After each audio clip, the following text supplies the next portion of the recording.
আজ আমি আপনাদের কাছে আমার জীবনের একটি বিশেষ অধ্যায় শেয়ার করতে যাচ্ছি। এই গল্পটি প্রায় ২ বছর আগের, যখন আমার বয়স মাত্র ১৭ বছর ছিল। আমার পরিবারে বাবা, মা এবং আমার ২ ছোট বোন ছিল। তবে আমাদের জীবন একটি বড় পরিবর্তনের মধ্য দিয়ে গিয়েছিল। আমার বাবা, যিনি খুবই সুন্দর এবং দায়িত্বশীল, তাকে আমি নতুনভাবে দেখতে শুরু করলাম। তিনি এমন একজন যাকে দেখে মনে হতো তিনি এখনও তরুণ, বয়স মাত্র ২৮-২৯-এর মতো। তার আত্মবিশ্বাস ও ব্যক্তিত্ব তাকে আরও আকর্ষণীয় করে তুলত। কেন যেন তার উপস্থিতিতে আলাদা একটা অনুভূতি হয় আমার। যখন আমার ছোট বোন রিঙ্কির জন্মের পর থেকে মা গুরুতর অসুস্থ হয়ে পড়েন, তখন মায়ের শারীরিক অবস্থার ক্রমাগত অবনতির পর একদিন তিনি আমাদের ছেড়ে চলে যান। সেই সময় আমি মাত্র ১৫ বছর বয়সী ছিলাম। মায়ের মৃত্যুর পর আমাদের পারিবারিক জীবন বেশ কঠিন হয়ে পড়ে। আমাদের আত্মীয় স্বজনদের মধ্যে শুধুমাত্র একজন ফুপি আছেন, যিনি অন্য একটি শহরে থাকেন। মায়ের মৃত্যুর খবর পেয়ে তিনি তার সন্তানদের নিয়ে কিছুদিনের জন্য আমাদের কাছে চলে আসেন। মায়ের অনুপস্থিতিতে ঘরের সব দায়িত্ব আমার ওপর পড়ে, যার কারণে স্কুল ছাড়তে হয়। সময় কেটে যেত বাড়ির কাজ ও ছোট বোনদের দেখাভালে। এই পরিস্থিতি আমাকে সময়ের আগে পরিণত করে তুলেছিল। মায়ের শোক এবং বাবার ভেঙে পড়া আমাদের সবার জন্য কষ্টদায়ক হলেও সামনে এগিয়ে যেতে চ্যালেঞ্জ মোকাবেলা করতে শিখেছি। এইভাবে দিন কেটে যাচ্ছিল। একদিন আমি এবং ফুপি বাবার ঘর পরিষ্কার করছিলাম। যখন আমরা বিছানা ঠিক করছিলাম, তখন আমার মনে হলো বিছানার ওপর কিছু পড়ে আছে। আমি হাত দিয়ে স্পর্শ করতেই দেখি এটি কিছুটা আলাদা ধরনের। প্রথমে ভেবেছিলাম হয়তো বাবার হাত থেকে কিছু পড়ে গিয়েছে। তবে এটি কি তা জানার জন্য আমার ভেতরে কৌতূহল জাগে। আমি ফুপিকে দেখিয়ে জিজ্ঞাসা করলাম, ফুপি এটা কি, আর এটা এখানে কিভাবে এলো? ফুপি একজন বিবাহিত মহিলা ছিলেন এবং বিষয়টি তিনি দেখে সঙ্গে সঙ্গে বুঝে যান। তবে তিনি আমাকে কিছু বলেননি, শুধু বললেন, এটা পরিষ্কার করে দাও। আমি আর কোনো প্রশ্ন না করে সেটি পরিষ্কার করে দিলাম। সারাদিন ফুপি কিছুটা অস্বস্তিতে ছিলেন এবং খুব বেশি কথা বলেননি।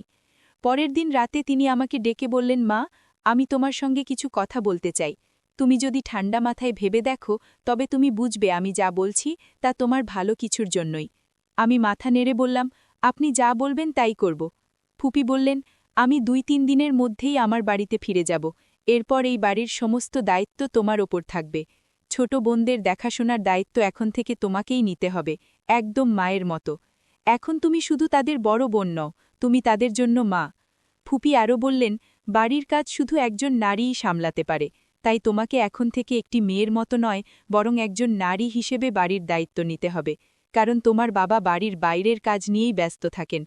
এরপর তিনি তার ছোট ২ বোনকে ডেকে বললেন, আজ থেকে তোমরা তোমাদের দিদিকে মা বলে ডাকবে। তারা দুজন মাথা নেড়ে রাজি হল। ফুপি তখন আমার দিকে তাকিয়ে বললেন, এখন তোমার ছোট বোনদের শুধু একটি বড় বোন নয়, বরং মায়ের প্রয়োজন। ফুপির কথা শুনে আমি একটু অস্বস্তি বোধ করলাম। মনে হলো ভেতরে ভেতরে কিছু পরিবর্তন হচ্ছে, কিন্তু আমি কিছু বললাম না। এরপর ফুপি বললেন, তুমি খাওয়ার প্রস্তুতি নাও। তিনি তার কাজে ব্যস্ত হয়ে গেলেন, আর আমি রান্নার কাজে লেগে গেলাম। রাতের খাবারের সময় রিঙ্কি বলল, মা, আমাকে সবজি দাও। তার মুখে মা ডাক শুনে আমি একটু লজ্জা পেয়ে গেলাম, কারণ বাবাও তখন আমাদের সাথে বসেছিলেন। বাবা কিছুটা অস্বস্তি বোধ করলেন, তবে ফুপি তাকে বুঝিয়ে বললেন, বড় বোন মানে মায়ের মতো। আমি তবুও বাবার দিকে তাকাতে পারছিলাম না, আর আমার ছোট বোনেরা আমাকে বারবার মা বলেই ডাকছিল। তবে আজ আমি বাবার মুখে একটি আনন্দের হাসি দেখতে পেলাম, যা দীর্ঘদিন পর তার মুখে ফুটে উঠেছিল। খাওয়া শেষ হলে সবাই নিজেদের ঘরে চলে গেল। আমি রান্নাঘরে থালা বাসন ধুতে গেলাম। আজ মনে হচ্ছিল কিছু একটা বদলে যাচ্ছে। সত্যিই এটি আমার জন্য একটি অদ্ভুত পরিস্থিতি ছিল। থালা বাসন ধুয়ে আমি বিছানায় চলে গেলাম। আমার ছোট ২ বোনও আমার সাথে ঘুমাতে এলো। সেদিন রাতটিই আমার জীবনের একটি নতুন অধ্যায়ের সূচনা হয়ে রইল। মনের ভেতর বাবার প্রতি আলাদা কিছু একটা কাজ করছে, কিন্তু আমি তা বুঝতে পারছিলাম না। সারা রাত আমি এক অদ্ভুত চিন্তায় ডুবেছিলাম। পরের দিন সকালে ২ ছোট বোনকে প্রস্তুত করে স্কুলে পাঠিয়ে দিলাম। বাচ্চাদের স্কুলে যাওয়ার পর বাবা বললেন, অর্পিতা, আমার জন্য নাস্তা তৈরি করে দাও, আমাকে অফিসে যেতে হবে। আমি তাড়াতাড়ি নাস্তা বানিয়ে দিলাম, আর বাবা চলে গেলেন। বাবার সামনে আজও আমি চোখ তুলতে পারছিলাম না, কিন্তু তার চোখে আজ আমি এক অন্যরকম উজ্জ্বলতা দেখলাম, যেন কিছু খুঁজে পেয়েছেন। বাবা চলে যাওয়ার পর ফুপি আমাকে বললেন, অর্পিতা, তুমি এখন বেশ ভালোভাবেই বাড়ির দায়িত্ব সামলেতে শিখেছ। তবে আরেকটি বিষয় আছে, তোমার বাবা এখান থেকে অন্য জায়গায় পোস্টিং করাচ্ছেন। 1-2 সপ্তাহের মধ্যেই নতুন জায়গায় চলে যাবেন এবং তার জন্য একটি বাড়িও পেয়ে গেছেন। আরেকটি কথা, তুমি কি মনে করো তোমার মায়ের মৃত্যুর পর তোমার পড়াশোনা বন্ধ হয়ে যাওয়া এবং তোমার ওপর এত দায়িত্ব দেওয়া ঠিক হয়েছে? এই নিয়ে তুমি কিছু মনে করো? আমি ফুপিকে বললাম, না ফুপি, আমি খুশি যে আমি বাড়ির দায়িত্ব নিতে পেরেছি। ফুপি হাসলেন এবং বললেন, এটা খুব ভালো কথা। এরপর ফুপি আমাকে বললেন, অর্পিতা, তোমার বাবা এখন ভেতরে ভেতরে তোমার মাকে খুব মিস করেন। মায়ের অভাব তার ওপর অনেক প্রভাব ফেলছে এবং তার শরীরের অবস্থাও তেমন ভালো নয়। আমি তার বোন হিসেবে কখনো চাই না যে তিনি তার জীবন নষ্ট করে দিন। আমি জানি একজন পুরুষের জন্য একা থাকা কতটা কঠিন, বিশেষ করে যখন তার পরিবার রয়েছে, তাই আমি মনে করি তোমার বাবার জীবনে নতুন করে একটি সঙ্গীর প্রয়োজন। আমি ফুপির কথায় কিছুটা অবাক হলেও বুঝতে পারলাম তিনি বাবার জন্যই ভাবছেন। আমি ফুপিকে বললাম, তাহলে আপনি বাবাকে বোঝানোর চেষ্টা করুন, যাতে তিনি নিজের জীবন আরও ভালোভাবে কাটাতে পারেন। ফুপি উত্তর দিলেন, অর্পিতা, আমি তাকে বোঝানোর চেষ্টা করেছি, কিন্তু আমি জানি একমাত্র কোনো নারীই তাকে পুরোপুরি বোঝাতে পারবে। এতদিন তোমার মা বেঁচে ছিলেন বলে আমি এ বিষয়ে কিছু বলিনি, কিন্তু এখন তোমার মায়ের অবনবতে আমি ভাবছি তাকে নতুন করে জীবন শুরু করতে সাহায্য করা উচিত।